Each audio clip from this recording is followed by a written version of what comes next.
तो उन्होंने ये बात कही कि मोहम्मद अलैहिस्सलाम ने 6 साल की उम्र की बच्ची से निकाह किया और 9 साल की उम्र में उनको बीवी बनाकर लेकर आए। ये तो अकल के खिलाफ। इसका मतलब मोहम्मद ने बेटी के ऊपर जुल्म अत्याचार किया है। मोहम्मद जिनके बारे में मुसलमान रात दिन कलिमे पढ़ते हैं, उनके नाम पर दरूद पढ़ते हैं, उनके नाम पर उनका नाम का माला जपते हैं, उनको अपना रहबर रहनुमा मानते हैं, और मुसलमानों का कोई अमल मोहम्मद के बगैर खाली नहीं है। वो खाना खाएंगे तो हाथ धोने जाएंगे तो इसको रिलेट करेंगे मोहम्मद के तरफ, टोपी ओढ़ेंगे तो इसके बारे में भी बोलेंगे कि मोहम्मद की सुन्नत है, और कोई भी नया कपड़ा पहनेंगे तो दुआ पढ़ेंगे और कहेंगे कि नबी की सुन्नत है। हर बात में मोहम्मद, हर बात में मोहम्मद। इसलिए कोशिश ये की गई कुछ लोगों के जरिए से कि मोहम्मद के ताल्लुक से भरम फैलाया जाए, ताकि जो नए जनरेशन है, जो सोशल मीडिया के गुलाम हैं, जो पढ़ना नहीं चाहते, पढ़ना नहीं जानते, ताकि उनके बीच में कोई वीडियो पहुंचे तो वो कंफ्यूज हो जाए कि यकीनन मोहम्मद अगर ऐसा है तो मोहम्मद जालिम था, नाउजुबिल्लाह। अगर मोहम्मद ऐसा था तो मोहम्मद काबिल फॉलो नहीं है, हम उनको अपना रोल मॉडल नहीं मान सकते। ऐसी साजिशें रची गई और कहा गया कि मोहम्मद जब 6 साल की बच्ची से एक विवाह कर सकता है और 9 साल की उम्र में बीवी बना सकता है। जो छोटी बच्ची पर, यानी जो बच्ची है उसको बीवी बनाएगा तो जुल्म है। एक उम्रदराज आदमी छोटी बच्ची के ऊपर कैसे जुल्म कर सकता? तो हमारे पास मैसेज आया कि मौलाना खूब चल रहा है हमारे सूबे महाराष्ट्र में, इसका कोई सलूशन बताइए। हमने कहा कि भाई इसका सलूशन तो हमारे कुरान और हदीस में है। फिर हमने सोचा कि कुरान और हदीस को तो वो मानते नहीं होंगे गुरुजी, जैसे हम मानते हैं रामायण महाभारत गीता को मानते, लेकिन अमल हमारा कुरान और सुन्नत पर है। ऐसे वो लोग हैं कि कुरान को मानते, हदीस को मानते, लेकिन अमल उनका वेदों पे है। तो हमने ये कहा कि भाई बेहतर है कि उनको उनके शास्त्र को पढ़कर बताएं। तो हमने सोचा कि ये जो 6 साल की उम्र में विवाह हुआ है और 9 साल की उम्र में शादी हुई है, रुखसती हुई है अम्मा आयशा से, ये बात परफेक्ट है, झूठी नहीं है, ये बात बिल्कुल परफेक्ट है कि 6 साल की उम्र की बच्ची से निकाह कराया हजरत अबू बकर सिद्दीक, उनके अब्बा ने, अम्मा आयशा के अब्बा ने, किनसे? अल्लाह के नबी से 400 दिरहम मुतय्यन किए गए महर में। और जब 9 साल की हो गई अम्मा आयशा सिद्दीका रज़ी अल्लाह ताला अन्हा, तो उसके बाद रुखसती की गई, यानी बीवी बनकर, हमारे यहाँ बोलते विदायगी, हमारे यहाँ बोलते विदायगी होना, रुखसती होना। तो ये भी तो खैर जुल्म ही है। तो हमने सोचा कि अगर कुरान और हदीस की रोशनी में समझाएंगे तो बात समझ में नहीं आएगी। हमारा कहना यह है कि अम्मा आयशा 9 साल की उम्र में रुखसती हुई, और 9 साल की उम्र में अरब में उस वक्त गर्म आबो हवा की वजह से वो बालिग हो गई थी। अम्मा आयशा बालिगा थी। जैसे कोई चाइना का 50 साल का बूढ़ा आदमी आपके सामने खड़ा कर दिया जाए, चाइनीज आदमी को देखेंगे नाटा होता है, ये सपाट शक्ल होती है उसकी। 50 साल का बूढ़ा चाइनीज को खड़ा कीजिए, दिखने में लगेगा कि 16 साल का है। नेपाली 40 साल के नेपाली को आपके सामने खड़ा कर दिया जाएगा, आपको दिखने में ऐसा लगेगा जैसे कि 20 साल का है, उम्र का पता नहीं चलता। आप लोग गोरे गोरे हैं माशाअल्लाह, मीरगंज के लोग, कुछ इनमें काले भी हैं, कुछ गोरे भी हैं। यहां दोनों मौसम है, गर्म और ठंडा, दोनों मौसम है। तो गोरा होना, काला होना, उम्र में बड़ा दिखना, छोटा दिखना, ये सब वेदर पर डिपेंड करता है, मौसम पर डिपेंड करता है। आप चले जाइए अपने मुल्क हिंदुस्तान के, कहा केरला में, वहां आपको कैसा आदमी मिलेगा पता है? टोटल काले काले मिलेंगे आपको केरला में। सबसे ज्यादा पढ़े लिखे लोग केरला के होते हैं, लेकिन सबसे ज्यादा काले कलोटे रंग के एतबार से केरला के लोग मिलेंगे आपको। आप कहेंगे कि भाई सबसे ज्यादा पढ़े लिखे हैंडसम क्यों नहीं है? उनके पास ऐसा कोई ऑयल या ऐसी कोई क्रीम, ऐसी कोई पाउडर क्यों नहीं लगाते वो जिससे गोरे हो जाएं? वो ऑयल क्रीम क्या, वो पत्थर रगड़ रगड़ कर अपना खून भी क्यों ना निकाल ले, वो काले के काले ही रहेंगे। क्यों? इसलिए कि वहां का माहौल, वहां का मौसम ही वैसा है। आंध्रा के तरफ, कर्नाटका के तरफ, तमिलनाडु के तरफ, तेलंगाना के तरफ, और सबसे लास्ट में केरला है, जाइए सब काले मिलेंगे आपको। वहां का माहौल समंदरी इलाका है, वहां की आबो हवा पर डिपेंड करता है। तो इसीलिए अम्मा आयशा उस वक्त में 9 साल की उम्र में बालिगा हो चुकी थी। अम्मा आयशा सिद्दीक़ा रज़ियल्लाहु ताला अन्हा, जब बच्चियां बालिगा हो जाए, बालिग हो जाए, तो उसको निकाह करने में, उसको बीवी बनकर जाने में कोई दिक्कत, कोई हर्ज की बात नहीं। और ये बात सिर्फ कुरान में नहीं, हदीस में नहीं। मैंने 2 मंत्र पढ़े हैं, एक मंत्र का तर्जमा बताता हूं खोल खोल कर।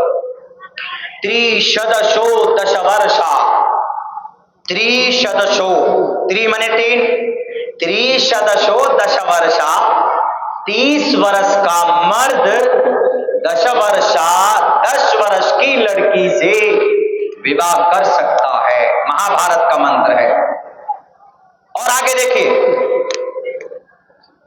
त्रिशदशो दशवर्षा भार्गोविंदे ने नग्निका, संस्कृत में विवाह को नग्नि बोलते हैं। 30 वर्ष का मर्द 10 वर्ष की लड़की से, ऐसी लड़की से जिसको हैज का खून ना आया हो, हैज का खून, हैज का खून तो समझते हैं जो शादीशुदा लोग हैं, और जो शादीशुदा नहीं है वो आप सब्र कीजिए, बाद में समझिएगा।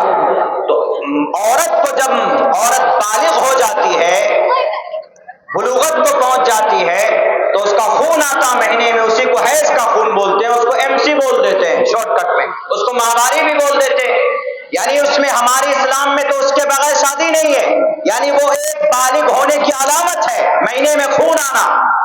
लेकिन ये कहा गया त्रिशदशो दशवर्षा भार्गोविंदे नग्निका, 30 वर्ष का मर्द है, 10 वर्ष की लड़की है, भले ही उसको खून आया हो या ना आया हो, वो विवाह कर सकती है, विवाह कर सकता है। और नीचे आइए, थोड़ा और कम उम्र बताया है, क्या? एकविंशति वर्षा, एकविंशति, एकम 1, द्वे 2, त्रीणि 3, चत्वारि 4, पंचावती 5, षट 6 को बोलते हैं, सप्त 7 को बोलते हैं, और अष्टा 8 को बोलते हैं, नव 9 को बोलते हैं, दशा 10 को बोलते हैं, एकादशा 11, द्वेदशा 12, त्रियोदशा 13, चतुर्दशा 14, पंचादशा 15, और षोडशा 16, सप्तादशा 17, अष्टादशा 18, नवदशा 19, विंशति 20। चूंकि विंशति है, एकविंशति 20 के साथ 1 को लगा दिया, 20 1 21, एकविंशति वर्षा, 21 वर्ष का मर्द। वर्षा बोल रहा हूं मैं, वहां पर भी दशा वर्षा है, वर्ष को वर्षा बोलते हैं संस्कृत में, वर्ष को। वैसे उर्दू में क्या बोलते हैं? बरस, 16 बरस, 10 बरस, 15 बरस, इसी को संस्कृत में वर्षा कर दिया गया। एकविंशति वर्षा, 21 वर्ष की, 21 वर्ष का मर्द यानी लड़का। आगे क्या कहा? वाह सुनो, सप्त मने 7, सप्रावर्षा, 7 साल की छोटी बच्ची से भी विवाह कर सकता है। 21 वर्ष का मर्द, 7 साल की छोटी बच्ची। मेरे ख्याल से रामगिरी महाराज जी को शायद ये मंत्र नहीं पढ़ा था उन्होंने। कितनी अच्छी बात कही है, देखिए, झगड़ा का कोई विषय ही नहीं है, कोई विषय नहीं है, कोई मतलब ही नहीं है। आप अपने शास्त्र को पढ़कर अमल कीजिए। हमारे मोहम्मद ने 11 शादी की कि 9 शादी की, क्या की नहीं की, उसका क्या मतलब समझ में नहीं आता तो पढ़िए पहले। इसीलिए श्रीमद् भगवत गीता के अंदर कहा गया, तस्मात् शास्त्रम परमानंति कार्या कार्या व्यवस्थितो ज्ञात्वा शास्त्र विधानोक्तम कर्म कर्तुमेर्हसि। इसीलिए कहा ना कि बात समझ में ना आए तो नेताओं के चप्पल को मत सीधा करो, किसी के तलवे मत चाटो, शास्त्रों को पढ़ो। ये श्री कृष्ण जी का पैगाम है। कितनी अच्छी बात है बताइए। वो आज के जमाने में भले ही ना हो, चूंकि बच्ची उस उम्र की नहीं होती है, लेकिन किसी जमाने में तो होता होगा। एकविंशति वर्षा वा सप्रा वर्षा वाप्नुयात्, महाभारत का मंत्र है। कहीं से मैंने कहीं किसी से मदद नहीं ली है, ना चीज ने खुद मेहनत करके पढ़ा है। अगर किसी को दलील की जरूरत है, किसी को डाउट है, मैं कोई भारत से बाहर का नहीं हूं, यहां से 84 किलोमीटर दूर जो कि हाथ का रहने वाला हूं। आइए, इंशाअल्लाह आपको जैसे अपने स्कूल में बच्चों को समझाता हो, अगर आप तलबगार बनकर आएंगे तो मैं आपको आपकी किताब पढ़कर सुनाऊंगा और समझाऊंगा। मकसद सिर्फ ये होगा कि नॉलेज आ जाए, जानकारी आ जाए, क्योंकि जानकारी से इंसान महान बनता, जानकारी से इंसान बड़ा बनता, जानकारी के बगैर कुछ नहीं। ये जो सामने स्टेचू लगा हुआ है डॉक्टर भीमराव अंबेडकर का, ये जात के एतबार से चमार जात के थे, जिनको नापाक समझा जाता। लेकिन जब भारत का ये मुल्क देश आजाद हुआ, जब मुल्क हिंदुस्तान आजाद हुआ, तो हमारे मुल्क हिंदुस्तान की कोई तकदीर और कोई कानून की कोई किताब नहीं थी। उस वक्त के पंडित जवाहरलाल नेहरू सफर करके लंदन गए। लंदन में जाकर अंग्रेज से कहा कि मुझे कोई एक ऐसा विद्वान दीजिए कि जिसके जरिए से हम भारत का संविधान लिख सकें। तो ऑक्सफोर्ड यूनिवर्सिटी या लंदन के किसी विद्वान ने कहा कि आपको इंडिया से यहाँ आने की जरूरत ही नहीं थी। कहा क्यों? कहा आपके भारत के अंदर एक आदमी है जिसके पास 1-2 डिग्री नहीं है, डॉक्टर भीमराव अंबेडकर, जाओ उनके पास, उनके अंदर बहुत ज्यादा गुण है और ज्ञान है। तो पंडित जवाहरलाल नेहरू ने कहा जितना वो पढ़ा उतना मैं भी पढ़ा हूं, मैं भी डॉक्टर किया हुआ हूं, मैं भी बैरिस्टर हूं, बहुत ज्यादा तालीम मैंने हासिल की है, मेरे सामने भीमराव अंबेडकर की क्या हैसियत होगी। तो वहां पर लंदन में कहा गया कि पंडित जवाहरलाल नेहरू, आपके पास 5 डिग्री हो सकती, आप ग्रेजुएट हो सकते हो, आप ज्यादा से ज्यादा डॉक्टर हो सकते हो, आप पीएचडी किए हुए हो सकते हो, या ज्यादा से ज्यादा आप एमडी होगे डॉक्टर के एतबार से। लेकिन भीमराव अंबेडकर, डॉक्टर भीमराव अंबेडकर के पास 1, 2, 3 नहीं, बल्कि 1, 2, 3, 4, 5, 6, 7, 8, 9, 10, 11, 12 डिग्री अगर किसी के पास है तो पूरे भारत के अंदर सिर्फ एक ही हस्ती के पास, उसका नाम डॉक्टर भीमराव अंबेडकर है। जाओ उसके पास। तो ये चल दलित और एक जमात घराने का बच्चा जिसके जिम्मे सौंपा गया, भारत के अंदर संविधान समिति बनाई गई, तो उसका चेयरमैन और सदर अगर कोई बना है, एक निचले तबके से उठकर किसी को बड़ा मकाम मिला है, तो उसकी ज्ञान की वजह से मिला है, और उस शख्स का नाम डॉक्टर भीमराव अंबेडकर है। आपके सामने ही उनकी मूर्ति स्टेचू लगी हुई, बताइए, वो देखकर मेरे सामने, नजरों के सामने आ गए तो याद आ गए। इसीलिए कहा गया कि ज्ञान से गलतफहमी दूर होती है। तो अल्लाह के नबी अलैहिस्सलातु वस्सलाम ने जो 9 साल की उम्र में बीवी बनाकर लेकर आए, ऐसा नहीं कि अल्लाह के नबी ने प्रेशर डाला अबू बकर सिद्दीक पर कि अबू बकर अपनी बेटी को भेजो। ये तो पता है कि आप अलैहिस्सलाम की उम्र 50 साल की थी, तो 9 साल की बच्ची से विवाह किया। महाभारत के हिसाब से गलत नहीं किया मोहम्मद रसूलुल्लाह ने, महाभारत के हिसाब से बिल्कुल सही किया, क्योंकि महाभारत में 30 वर्षा भार्गो विंदेन नग्निकाम एकविंशति वर्षा वा सप्रा वर्षा वाप्नुयात्। 30 साल का कोई मर्द है तो 10 साल की बच्ची से विवाह कर सकता है, और अगर कोई 21 बरस का नौजवान है तो 7 बरस की लड़की से विवाह कर सकता है। या क्या है? हाँ, अब इंडियन कॉन्स्टिट्यूशन क्या, ये भी बोल दो, वरना पुलिस वाले केस बुक कर देंगे कि मौलाना चाइल्ड मैरिज एक्ट के तहत अंदर जाइए। भारत में नहीं कर सकते, क्यों? यहां पर 18 साल की उम्र की बच्ची होगी और 21 साल की उम्र का लड़का होगा, तभी आप अलाउ कर सकते हो, उनका विवाह कर सकते, शादी कर सकते। लेकिन आजकल हमारे नौजवान जिनकी उम्र 21 साल तक पहुंच भी नहीं पाते, वो 14 साल में बालिग हो जाते हैं, वो 12 साल की उम्र में हो जाते हैं, मोबाइल के जरिए से बालिग हो जाते हैं, उल्टी सीधी वीडियोस देखते हैं।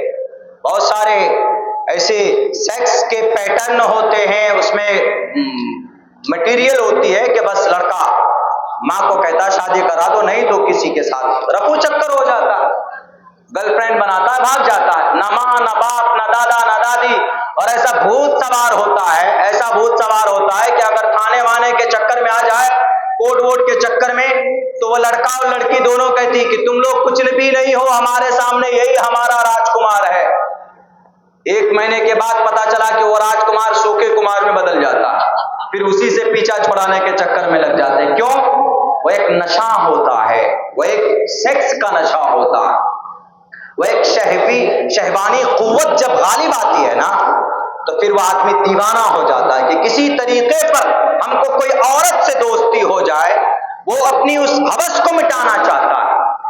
तो दुनिया वालों बताओ, इस हवस का कोई इलाज है मेडिकल के एतबार से? अगर किसी के अंदर शहवानी कुव्वत है, यानी सेक्स करने की बहुत ज्यादा उसका मन हो गया, 14 साल 15 साल की उम्र में ही, 16 साल की उम्र में, तो क्या करेगा वो? डॉक्टर के पास जाएगा, जाकर बोल नहीं सकता है कि डॉक्टर साहब मेरा मन कर रहा है कि मेरे अंदर शहवानी कुव्वत बढ़ गई है। शहवानी कुव्वत जो बालिग है समझते हैं, जो नाबालिग है मत समझो।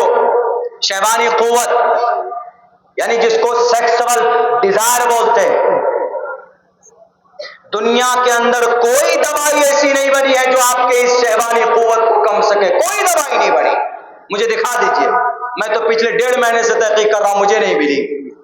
कम करने के लिए अगर किसी के अंदर है, मर्द हो या औरत हो, अगर किसी के अंदर है, मान के चलिए अगर किसी लड़के के अंदर में शहवानी कुव्वत बहुत है, वो शादी नहीं कर सकता, पैसा नहीं है उसके पास, घर नहीं है उसके पास, और भी या कोई दूसरी चीज है नहीं है, तो क्या करेगा वो?